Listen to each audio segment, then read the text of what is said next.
Thank you, everybody. Yesterday, I returned from a trip from Europe where I met with leaders from across the region to seek a more peaceful future for the United States. We're working very hard with our allies, and all over the world we're going to have peace. That's what we want. That's what we're going to have. I say peace through strength. I have helped the NATO alliance greatly by increasing defense contributions from our NATO allies by over $44 billion, and Secretary Stoltenberg was fantastic. As you know, he reported that they've never had an increase like this in their history, and NATO was actually going down as opposed to going up, and I increased it by my meeting last year, $44 billion, and this year will be it'll be hundreds of billions of dollars over the coming years. And I think there's great unity with NATO. There's a lot of very positive things happening. There's a great spirit that we didn't have before, and there's a lot of money that they're putting up. They weren't paying their bills on time, and now they're doing that. And I want to just say thank you very much to Secretary Stoltenberg. He really has been terrific. So we had a tremendous success. I also had meetings with Prime Minister May on the range of issues concerning our special relationship, and that's between the United Kingdom and ourselves. We met with the Queen, who is absolutely a terrific person, where she reviewed her honor guard for the first time in 70 years, they tell me. We walked in front of the honor guard, and that was very inspiring to see and be with her, and I think the relationship, I can truly say, is a good one, but she was very, very inspiring indeed. Most recently, I returned from Helsinki, Finland, and I was going to give a news conference over the next couple of days about the tremendous success, because as successful as NATO was, I think this was our most successful visit, and that had to do, as you know, with Russia. I met with Russian President Vladimir Putin in an attempt to tackle some of the most pressing issues facing humanity. We have never been in a worse relationship with Russia than we are as of a few days ago, and I think that's gotten substantially better. And I think it has the possibility of getting much better, and I used to talk about this during the campaign. Getting along with Russia would be a good thing. Getting along with China would be a good thing. Not a bad thing, a good thing. In fact, a very good thing. We're nuclear powers, great nuclear powers. Russia and us have 90% of the nuclear weapons. So I've always felt getting along is a positive thing, and not just for that reason. I entered the meeting with the firm conviction that diplomacy and engagement is better than hostility and conflict. And I feel that with everybody. We have 29 members in NATO, as an example, and I have great relationships, or at least very good relationships, with everybody. The press covered it quite inaccurately. They said I insulted people. Well, if asking for people to pay up money that they are supposed to pay is insulting, maybe I did. But I can tell you, when I left, everybody was thrilled, and that's the way this was too. My meeting with President Putin was really interesting in so many different ways, because we haven't had relationships with Russia for a long time. And we started. Let me begin by saying that, once again, the full faith and support for America's intelligence agencies. I have a full faith in our intelligence agencies. Whoops, they just turned off the light. That must be the intelligence agencies. There it goes. Okay. You guys okay? Good. That was strange, but that's okay. So I'll begin by stating that I have full faith and support for America's great intelligence agencies, always had. And I have felt very strongly that while Russia's actions had no impact at all on the outcome of the election, let me be totally clear in saying that, and I've said this many times, I accept our intelligence community's conclusion that Russia's meddling in the 2016 election took place. Could be other people also. There's a lot of people out there. There was no collusion at all. And people have seen that, and they've seen that strongly. The House has already come out very strongly on that. A lot of people have come out strongly on that. I thought that I made myself very clear by having just reviewed the transcript. Now, I have to say, I came back and I said, what is going on? What's the big deal? So I got a transcript, I reviewed it. I actually went out and reviewed a clip of an answer that I gave. And I realized that there is a need for some clarification.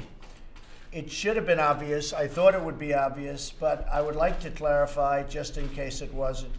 In a key sentence in my remarks, I said the word would instead of wouldn't. The sentence should have been, I don't see any reason why I wouldn't, or why it wouldn't be Russia. So, just to repeat it, I said the word would instead of wouldn't, and the sentence should have been, and I thought it would be maybe a little bit unclear on the transcript or unclear on the actual video. The sentence should have been, I don't see any reason why it wouldn't be Russia. Sort of a double negative. So you can put that in, and I think that probably clarifies things pretty good by itself. I have on numerous occasions noted our intelligence findings that Russians attempted to interfere in our elections. Unlike previous administrations, my administration has and will continue to move aggressively to repeal any efforts and repel. We will stop it, we will repel it, any efforts to interfere in our elections. We're doing everything in our power to prevent Russian interference in 2018. And we have a lot of power.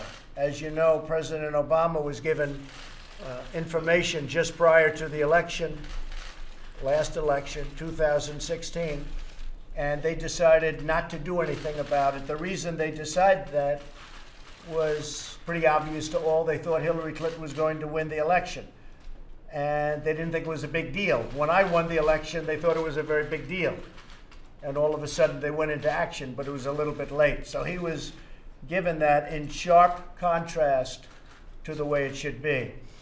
And President Obama, along with Brennan and Clapper and the whole group that you see on television now, probably getting paid a lot of money by your networks, they knew about Russia's attempt to interfere in the election in September, and they totally buried it.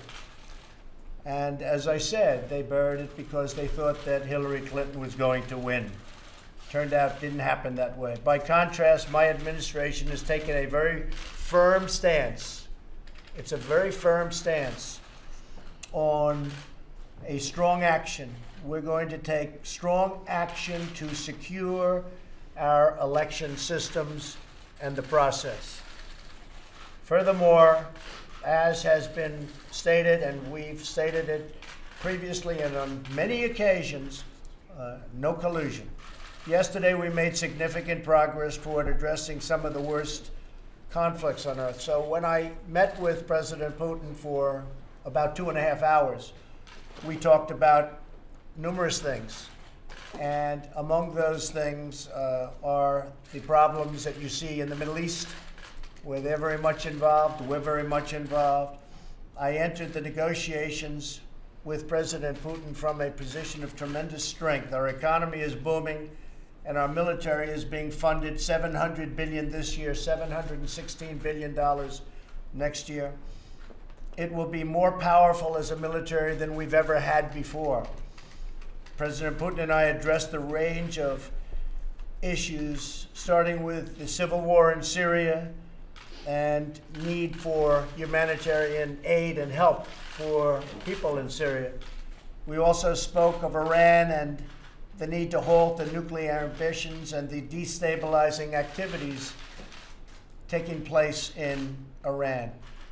As most of you know, we ended the Iran deal, which was one of the worst deals anyone could imagine, and that's had a major impact on Iran, and it's substantially weakened Iran, and we hope that at some point Iran will call us and we'll maybe make a new deal, or we maybe won't. But Iran is not the same country that it was 5 months ago, that I can tell you. They're no longer looking so much to the Mediterranean and the entire Middle East. They've got some big problems that they can solve probably much easier if they deal with us. So we'll see what happens. But we did discuss Iran. We discussed Israel and the security of Israel. And President Putin is very much involved now with us in a discussion with Bibi Netanyahu on working something out with surrounding Syria and specifically with regards to the security and long-term security of Israel. A major topic of discussion was North Korea and the need for it to remove its nuclear weapons. Russia has assured us of its support. President Putin said he agrees with me 100%, and they'll do whatever they have to do to try and make it happen. Discussions are ongoing, and they're going very, very well. We have no rush for speed. The sanctions are remaining. The hostages are back. There have been no tests. There have been no rockets going up for a period of 9 months. And I think the relationships are very good. So we'll see how that goes. We have no time limit. We have no speed limit. We're just going through the process. But the relationships are very good. President Putin is going to be involved in the sense that he is with us. He would like to see that happen. Perhaps the most important issue we discussed at our meeting prior to the press conference was the reduction of nuclear weapons throughout the world. The United States and Russia have 90%, as I said, and we can have a big impact. But nuclear weapons is, I think, the greatest threat of our world today. And they're a great nuclear power. We're a great nuclear power. We have to do something about nuclear. And so that was a matter that we discussed actually in great detail, and President Putin agrees with me. The matters we discussed are profound in their importance and have the potential to save millions of lives. I understand the many disagreements between our countries, but I also understand that dialogue in when you think about a dialogue with Russia or dialogue with other countries, but dialogue with Russia in this case, where we've had such poor relationships for so many years, dialogue is a very important thing, and it's a very good thing. So if we get along with them, great. If we don't get along with them, then we won't get along with them. But I think we have a very good chance of having some very positive things. I thought that the meeting that I had with President Putin was really strong. I think that they were willing to do things that, frankly, I wasn't sure whether or not they would be willing to do.